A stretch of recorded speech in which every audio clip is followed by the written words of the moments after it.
Hey guys, I'm screaming.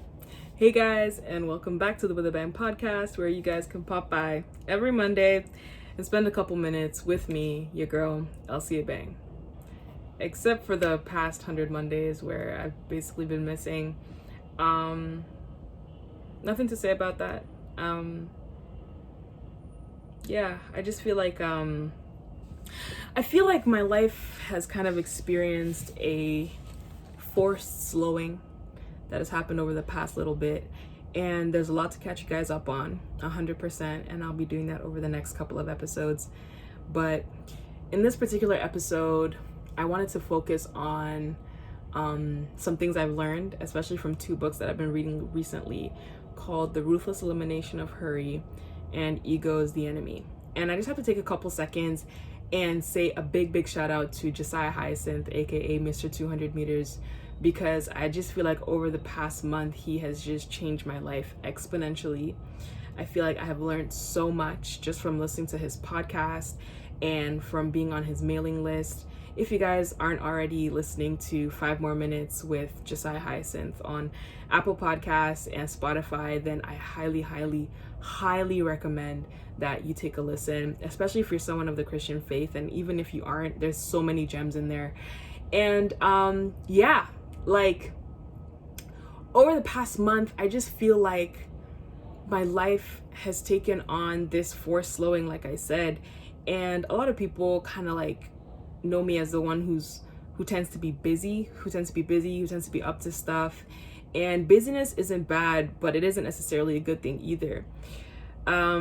A lot of the times I'll get DMs and I won't necessarily message back on time, and a lot of people will say, we understand, you're super busy and you're out there, you're doing things, we get it, and that was true. That was true for a very long time. But recently I have been up to nothing. If I'm being honest, up to nothing. Just thinking. Which, if I'm being honest, has been very scary. Because I'm a person who doesn't take the time to self-reflect a lot. And as I self-reflected, I realized that it's probably because I may not like the person that's in my thoughts. I may not like the person that I am when no one's around. And that was a scary realization for me to face. But how did I come to this realization? How did we face it? How did we realize that, hey, maybe the person that you are when no one's around is not a person that you may necessarily enjoy, or a person that you may want to continue being? Well, here's what's up. So I read Ego is the Enemy and Ruthless Elimination of Hurry. And the Ruthless Elimination of Hurry, which I recommend everyone reads 100%, because it literally talks about the disease of hurry and how we live in a society now that basically pushes us to go nonstop, and how it makes us more irritable, more angry, and just less filled, and how it's very difficult for love to live in a space of hurry, right? No one has ever been, super loving when, you're trying to rush the kids out the door, or when, you're waiting in line and you have somewhere to go. Those are not spaces that are conducive for love, right? Love is patient. Love is kind. Love is not easily angered. All things that are basically the antithesis of hurry. So one of the first things that the book recommended that we do is that we take time every single day to spend it in silence and solitude, which I never do. And I don't mean silence and solitude, you're on your own, you're chilling and you're listening to music, or you're on your own, you're chilling and you're watching Netflix. It's literally you're on your own and you're chilling, period. And I was like, yay. I was in nothing. Just me, my thoughts, and God. And so I started scheduling my time. I tried to start waking up earlier. I was waking up around 6 o'clock, and I spent an hour journaling, reading my Bible, and praying in silence. I've only done this for a couple of days now, and I can honestly say that it's been transformative. Journaling especially, because I'm not the best with necessarily always articulating my thoughts in words, or rather not my thoughts, but my feelings in words. So I found that writing them down instead of having to speak them, was a lot easier for me. I started realizing like those hidden things that I didn't want to face, but those hidden things that I'd suppressed and wouldn't necessarily want to think about or talk about would come out in those mornings. My thoughts, my fears, my anxieties, they would come out in prayer as I spoke to God. Like I just felt myself allowing myself to be myself, which sounds like something that should be easy, but one question that, you know, you always get it in school, like elementary school, they've always asked like, oh, like write a poem about who are you. So or because I'm in theater, I'm in drama classes a lot, you know, they would say talk a lot about who you are. Who am I? That was the big question. I get it like all the time, like every couple of months, like somebody will hit me with that question in a journal or in an assignment or in a song, and they'll say, who are you? And I hate that question. I hate it because I never really knew what to say, right? Who am I? Elsie Bing, Nigerian Cameroonian, 21 years old, attends York. Who am I? I don't know, a girl who's a model, you know, and a student, does poetry sometimes. Like who am I? Like what does that even mean, right? But I'm a really good BSer, so I would always come up with an answer that sounded pretty deep, but it was never an answer that really rang true. So that book has made me have to intentionally take life at a slower pace, and it's nice. And I have my little study Bible, which I read, and my little journal, which I write in. Funnily enough, I actually won this journal during a poetry competition back in high school, and I never wrote anything in it because I like to keep things new and, you know, untouched and unblemished, and I felt like, you know, me writing in it would taint it. And I write in it all the time, and I enjoy it. I enjoy it thoroughly. I really do. And I feel like this slowing is also starting to affect my academic life, because if you want to take life slower, you got to plan. You got to be proactive instead of reactive. And I realized I'm a very, very reactive person, very impulsive. All my friends will tell you, and sometimes even a little bit extreme. But planning kind of mitigates all of that. I started blocking out my days. I use this app called the Structured app, right? It's available on iOS. I don't think it's available on Android, unfortunately. But this Structured app I found is an app that I really, really enjoy. It allows me to plot my day. When do you want to wake up? And what do you want to do from this hour to this hour? And I just love the layout of it. I just love, like, it's just been working for me. It's nice being able to tick off the little things I put on my list, and, you know, notice what I have to do for the next day. It's helped me stay on track, and it's helped me get a rhythm. And have there been days when I've broken it? Absolutely. Have there been days when I haven't been able to fit in a workout? Absolutely. But but those days are fewer and far between. And there's more days when I am getting what I want to get done, right? So I feel like I'm in a stage of learning and transitioning. And a lot of that is owed to the ruthless elimination of hurry. So I'm grateful, and I pray that I can continue to learn and grow in this regard. And I honestly and truly encourage you guys to take the time to really try and sit with yourself and sit with your soul and sit with your feelings, and just try to figure out, you know, what's going on in there. Because whether you like it or not, no matter how much you suppress it, those things come out in one way or another, right? And yeah. So anyway, that's one book. The second book is Ego is the Enemy. And Lord God, that book borderline broke me. I'm not even gonna lie to you guys. And it doesn't even make sense. But that book was an eye-opener into kind of the fact that I have been living my life as a farce, as smoke and mirrors, that I've been putting up a lot of appearances, but I haven't really let reality and authenticity have a solid place in my life. I'm gonna read you guys a quote. This is a quote from the book that I feel like called me out a lot. And yeah, it was hard to see, it was hard to read, but it was a much needed wake up call. And it's part of the reason why I'm back on this podcast, if I'm being honest. So hear me out. So it said, where Socrates and Shakespeare wished for us to be self-contained, self-motivated, and ruled by principle, most of us have been trained to do the opposite.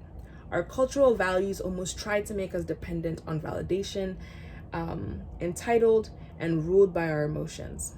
For a generation, parents and teachers have focused on building up everyone's self-esteem. From there, the themes of our gurus and public figures have almost exclusively aimed at inspiring, encouraging, and assuring us that we can do whatever we set our minds to. In reality, this makes us weak. Yes, you, with all your talent and promise as a boy wonder or a girl who's going places, we take it for granted that you have promise.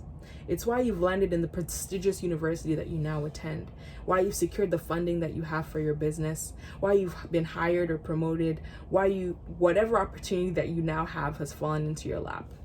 As Irving Berlin put it, talent is only the starting point. The question is, will you be able to make the most of it, or will you be your own worst enemy? Will you snuff out the flame that's just getting going? Scary. Very scary, guys. Very scary. It was the yes, you, with all your talent and promise as a boy wonder or a girl who's going places, you take it for granted that you have promise. I felt like that just shot me in the left eye. Like, I remember when I read that and I just thought back to my childhood and how, bless my parents and, the people that I was surrounded by. But they always said, like, oh, like, you're going to be great. Like, there's things you're going to do. Like, you're a star, this, that, and the other. And I just found myself starting to get into this rhythm of performance, right? Everything that I did, I became obsessed with aesthetics, and I'm probably going to make a pod about that. But, like, making things look good, decorating the can. But guess what, guys? The can was empty. The can was empty, and as the saying goes, the empty can makes the loudest noise. I could talk the talk, I could build the story, I could sound like the person who had everything put together, but God knows you can lie to others, but you can't lie to yourself for long, because I'm pretty good at lying to myself, but you can't lie to yourself for long, and you definitely can't lie to God. And this book was just calling me out on the fact that as much as I was good at keeping up appearances and making people believe that everything was okay, the truth was that the tree on the inside was rotting. And I needed to take time to heal. I needed to take time to stop focusing on what others thought about me and keeping up, to other people's expectations, people pleasing. I can't be the only one that struggles with this thing. People pleasing. I am a chronic people pleaser. I'm obsessed with my brand, or obsessed with what do people think about me all the time, comparing. And honestly, comparison is a thief of joy, and it is just not a way to live. Trust it, coming from somebody who has lived it for 21 years plus. This is not the way to go. And it's not easy to unlearn these things. It's not easy to unlearn how to, not divert to having your ego stroked, because honestly, having your ego stroked is comfort. It's comfort, right? It's harder to sit down and do the work that you need to do. It's harder to sit here and record this podcast than it is to, go out there, post a picture on Instagram and have 1,000 comments flood in and make me feel good, right? It's easier to, post something funny on my story and have reactions flood in than to actually sit down and write in my journal and face my feelings.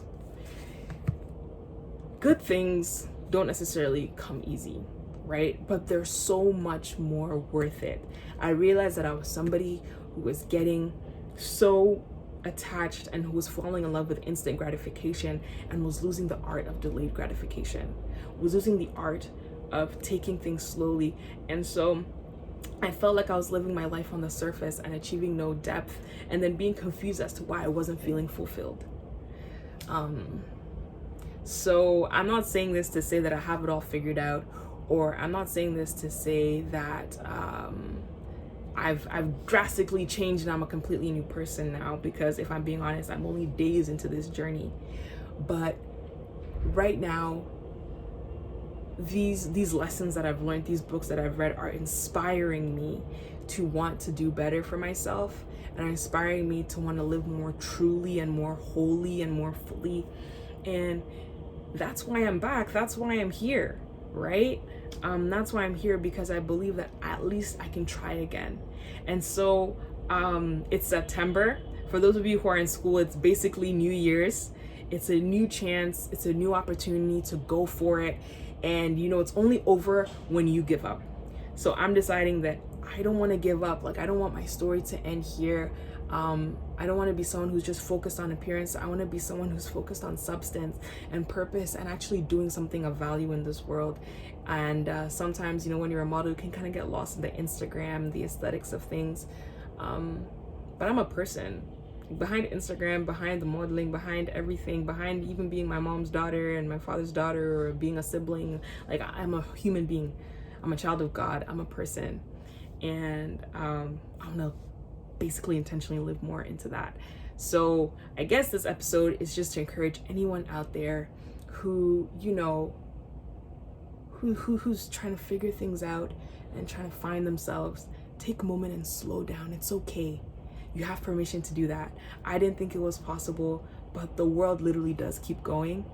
And I thank Josiah once again for teaching me this lesson. But it's okay to slow down and take some time and reflect and think. Trust me, your soul will be happy, and your soul will be happy that you took that time for yourself, and it's gonna do you a world of good. It's gonna do you a world of good. Take a couple minutes each day in silence and solitude, and reflect when you can, and rest. Yeah, I haven't figured it out completely, but I'm trying, and I'm here to say that you can try too. So yeah, I love you guys so much. Honestly and truly speaking, I really do. I always talk about how I have literally like the best supporters online. Like, I never feel like I never feel hate, or I never feel shunned, or I never feel negativity coming from my followers, if I'm being very honest. And I feel like that's a blessing. I'm so blessed, and I genuinely want to let you guys know that I don't take it for granted. All the times that you guys comment or share or support, like, I see it all the times when you guys come back after I've been flaky. I see it and I appreciate it. And yeah, like, I don't take your time for granted. I genuinely love you guys, honestly and truly speaking. And I can't wait to come back next week. By the grace of God, this is the beginning of consistency for me. This is the beginning of following things through. And even if I don't necessarily always know what I want to say or what I want to do, I can show up. I can show up and say something, and make a video or make this podcast, and just share with you guys and talk to you guys. And yeah, so I look forward to getting to know you guys better. I look forward to showing you guys more of who I am. And I hope you guys enjoyed this podcast. I hope you guys have an amazing week. I apologize for any construction noises in the back. I do live downtown. But I'll see you guys next week. God bless you. Take care. Mwah! Love you guys so much. All the best.